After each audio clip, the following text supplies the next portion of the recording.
जैन धर्म प्रारंभ हुआ था। ये जो जैन धर्म है ये ऋषभदेव भगवान के शिष्य ने अनुसरण किया था, बल्कि है हमारे सनातन धर्म का ही अंश। और ऋषभदेव भगवान बिल्कुल परमहंसों की तरह घूमते रहे, एक जगह टिकते नहीं थे परमहंस।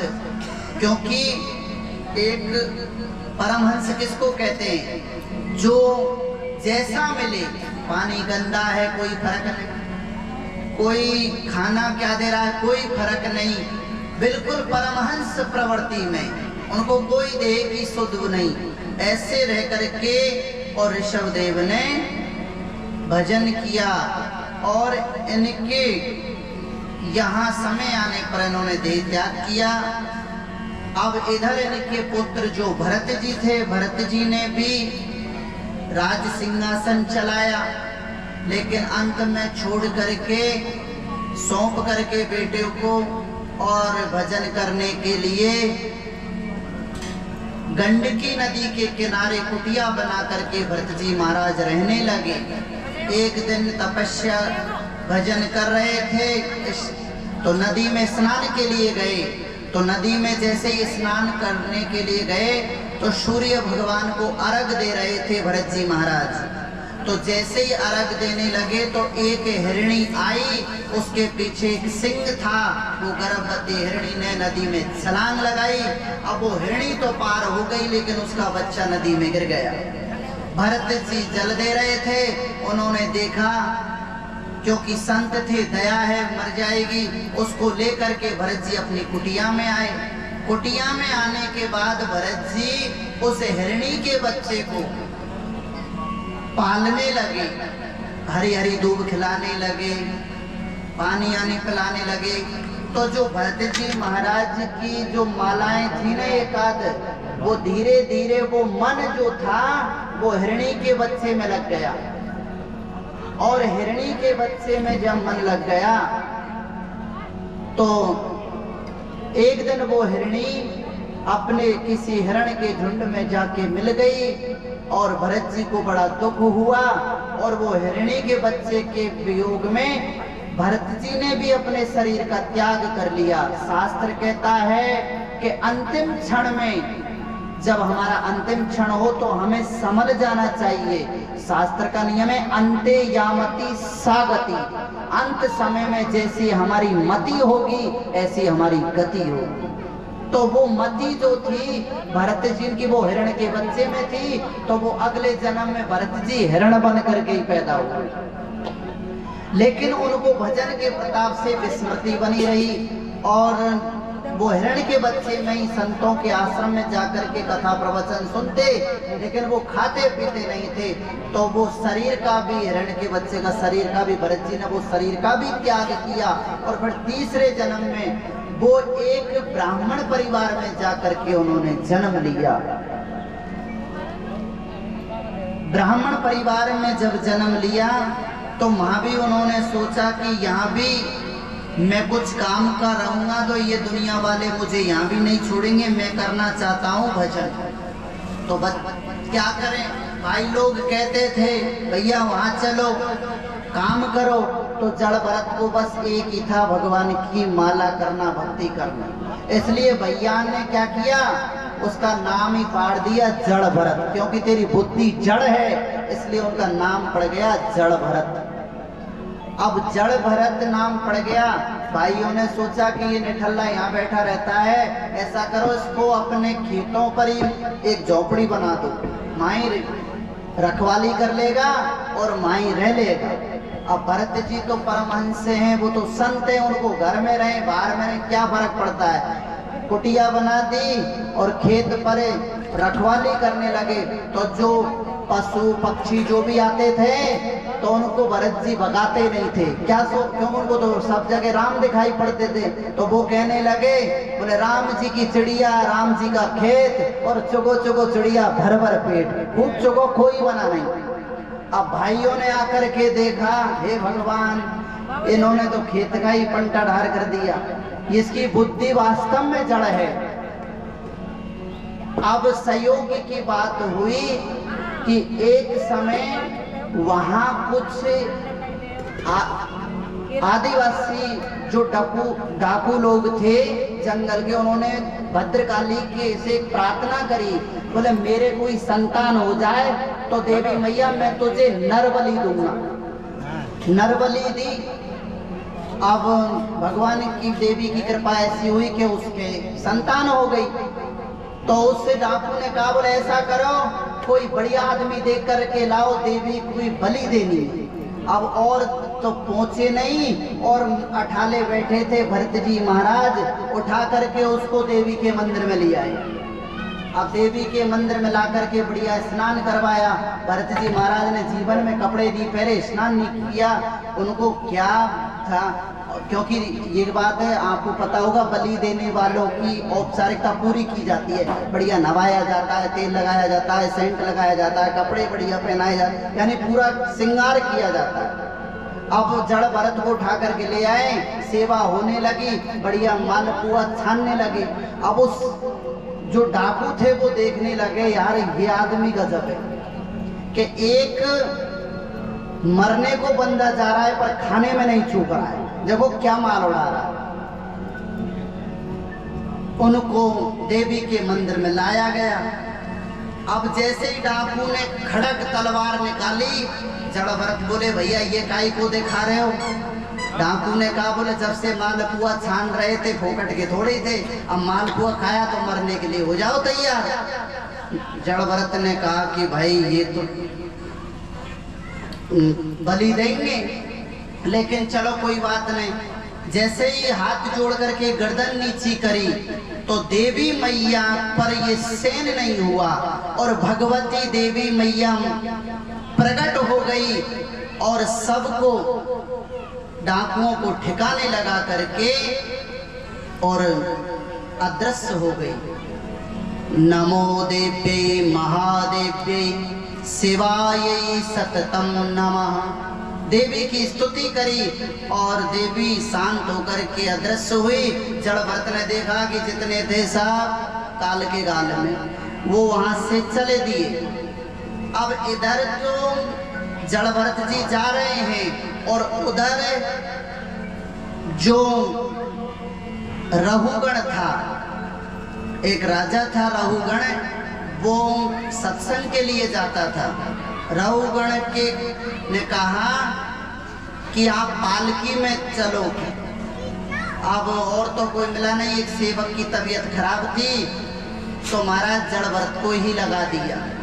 बोले ए बाबा तुम कहाँ जा रहे हो, लग जाओ पालकी में। अब जड़ भरत को पालकी में लगाया। अब उनको तो जैसे ही कोई चीटा चीटी आए तो वो महाराज को धक्के के बचा के चले। अब वो पालकी टेढ़ी हो तो वो जड़ भरत जब कूदे तो पालकी टेढ़ी हो तो रहुगण जो पालकी में बैठा था उसकी खोपड़ी चटा। अब उसको क्रोध आ गया, वो कहने लगा रे वोडारा साध्यमति क्रमता किमति विषय मुह्यंते यानम। अरे कहारो ये कम से कम इस पालकी को तो ढंग से ले चलो। तो सेवकों ने जो बोडार थे कहार, उन्होंने कहा बोल महाराज हम तो सब सही ले चल रहे हैं, लेकिन जो ये अभी अभी पालकी में लगाया है ना ये थोड़ा सा गड़बड़ कर रहा है। फिर पालकी चलने लगी, फिर कोई कीड़ा आया तो जड़ भरत जी फिर छलांग लगाए। अब जैसे ही छलांग लगाए पालकी डोले, फिर खोपड़ी में चटाए।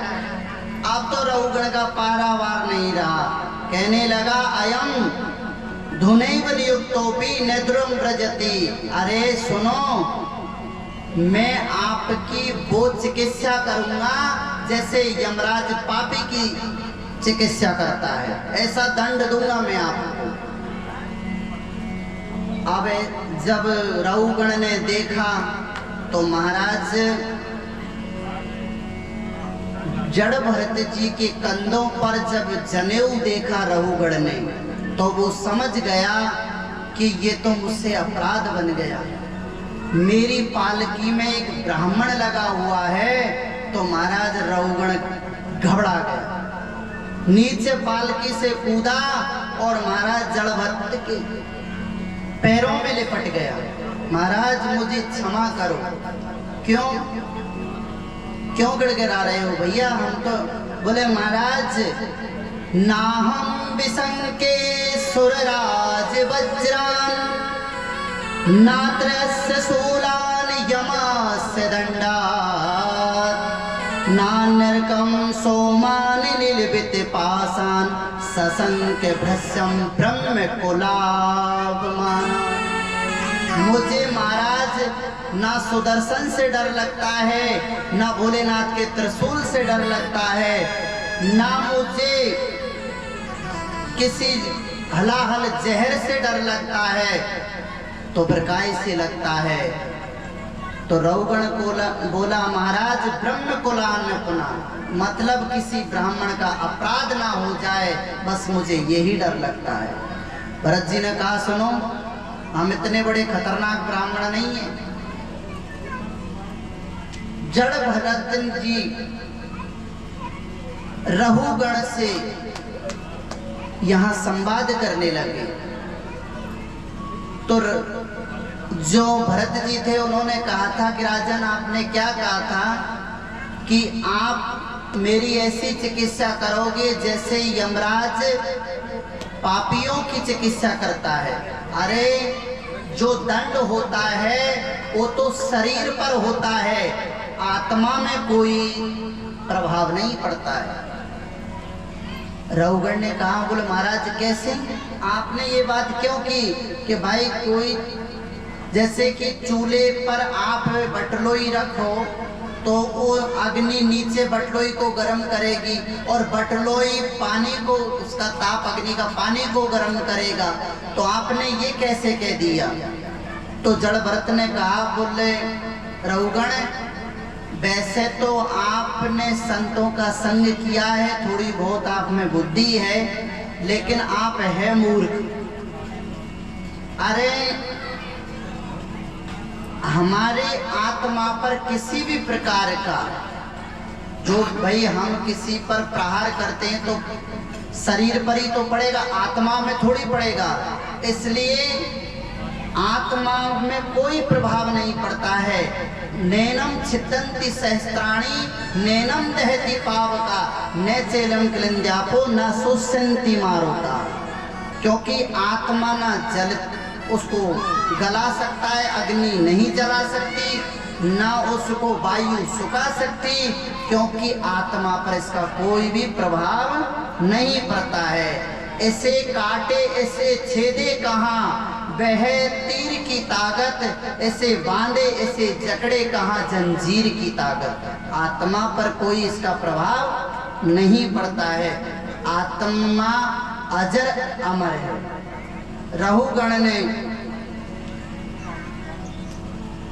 को जड़ भरत ने बहुत सुंदर उपदेश दिया। जड़ भरत कहने लगे रहुगण ये तो हमने देख लिया। बोले सुख मूर्खस्य काष्ठानी नैनमन्ति कदाचन। भाई मूर्ख व्यक्ति और सूखी लकड़ी कभी भी नहीं झुक सकती। झुकेगा कौन? जिसमें गुण होगा, गुणवान ही झुकता है। जिस वृक्ष में फल होंगे वो फल ही झुकेगा, जिसमें फल ही नहीं होंगे वो क्या झुकेगा? तो गुणवान ही झुकता है। रहुगण के माध्यम से और जड़ भरत के माध्यम से ये प्रसंग रहुगण समझे और आशीर्वाद लेकर के रहुगण चलते बने। बोलो भक्त वत्सल भगवान की जय हो। प्रियव्रत महाराज के अंतिम राजा महाराज बिरज हुए थे और महाराज बिरज हुए। यहाँ पर सुखदेव जी ने भूगोल खगोल का भी वर्णन किया है, आदि आदि कथा है। और कल भगवान की 12 वो वामन भगवान का चरित्र, समुद्र मंथन और भगवान राम जी का जन्म और कृष्ण जन्मोत्सव बड़े धूमधाम से मनाया जाएगा।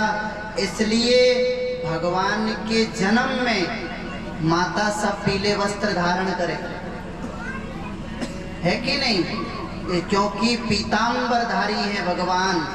बोल सदगुरुदेव भगवान की जय हो। और जो भी हमारे कन्हैया के लिए माखन, मिश्री, टॉफी, बिस्कुट जो भी कुछ जन्मदिन में लाना चाहे, भगवान के जन्मोत्सव में सम्मिलित होने के लिए अधिक से अधिक कल भगवान का जन्मोत्सव मनाया जाएगा। इसलिए बढ़िया सज धज करके सारी गोपियां जन्मोत्सव नंदोत्सव में सम्मिलित हो। बोलो वृंदावन बिहारी लाल की जय हो। अब भजन आरती और सब प्रसाद लेकर के जाएंगे।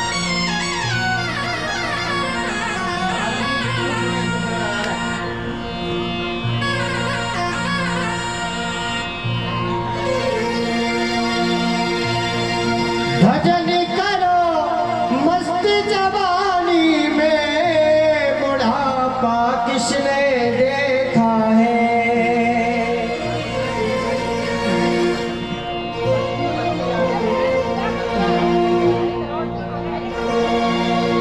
भजन करो मस्त जवानी में, बुढ़ापा किसने देखा है।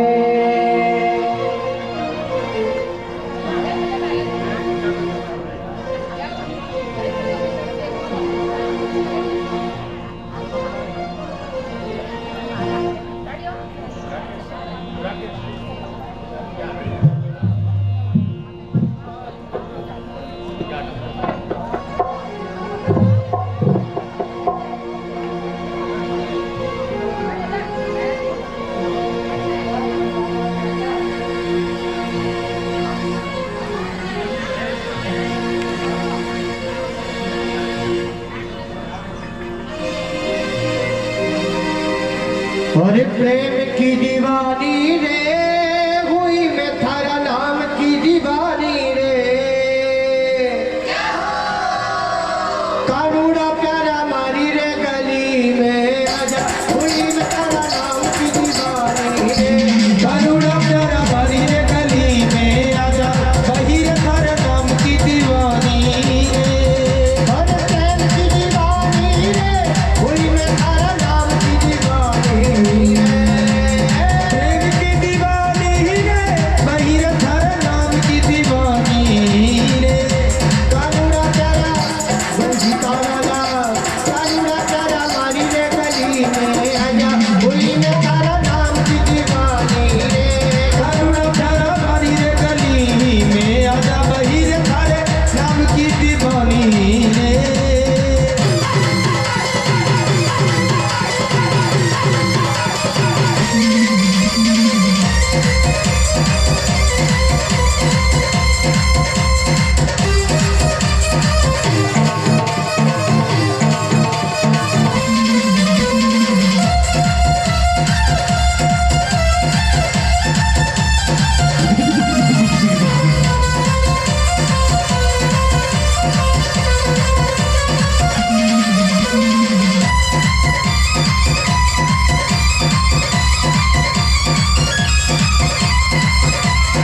यजमान जी आरती के लिए।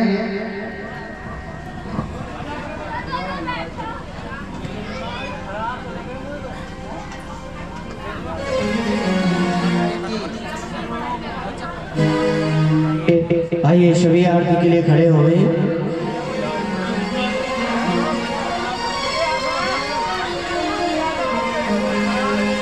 आरती के लिए आ जाइए, सभी खड़े हो जाइए आरती के लिए। ओम ज्वाला मालिन्ये नमः। सर्वोपचार गंधक्षत